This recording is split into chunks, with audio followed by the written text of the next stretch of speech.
কিরে পল্টু, খুড়ো ওইভাবে আকাশের দিকে তাকিয়ে তারা গুনছে নাকি? না রে নাপা, আকাশে তারা নয়, মেঘ গুনছে মনে হয়। দেখছিস না কেমন মেঘ করেছে?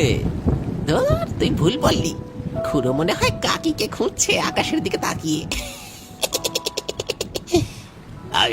এই ঢামনাগুলো, বসে বসে আমাকে নিয়ে ইয়ার কি করা হচ্ছে?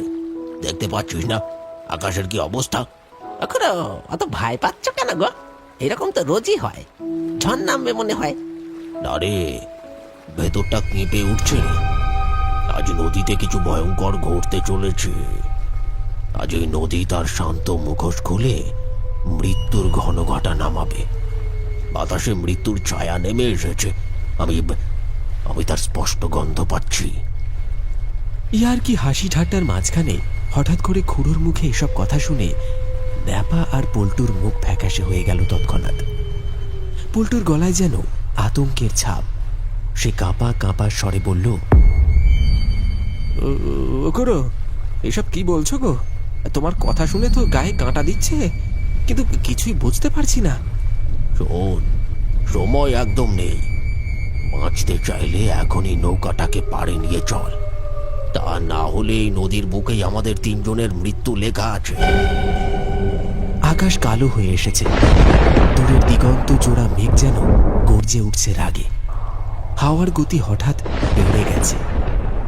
বাতাসে মিশছে নদীর জল আর কাঁচা কাদার গন্ধ। একরকম অস্থিরতা তৈরি করছে। মেঘের বুক চিরে মাঝে মাঝে বিদ্যুৎ ঝলকে উঠছে, যেন আকাশের মাঝখানে আগুন নেচে বেড়াচ্ছে। নদীর বুকে শুরু হয়েছে স্রোত। খুড়ো, পল্টু আর ন্যাপা নৌকো নিয়ে বাড়ি ফিরছে। তারা গিয়েছিল মাঝ নদীতে মাছ ধরতে।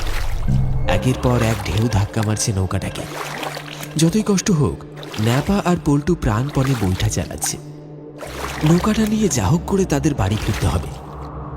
মুখে কথা নেই, চোখে আতঙ্ক, আর শুধু একটাই লক্ষ্য, নৌকা নিয়ে বাড়ি ফিরতে হবে নিরাপদে। পেছনে গর্জন করে উঠল বজ্র। মনে হলো আকাশটাই ফেটে যাবে। নৌকার পাটাতন কাঁপছে জলের আঘাতে, কিন্তু তারা থেমে নেই। একটু দেরি মানেই বিপদ। মিঠাই খুড়ো বলে উঠলেন,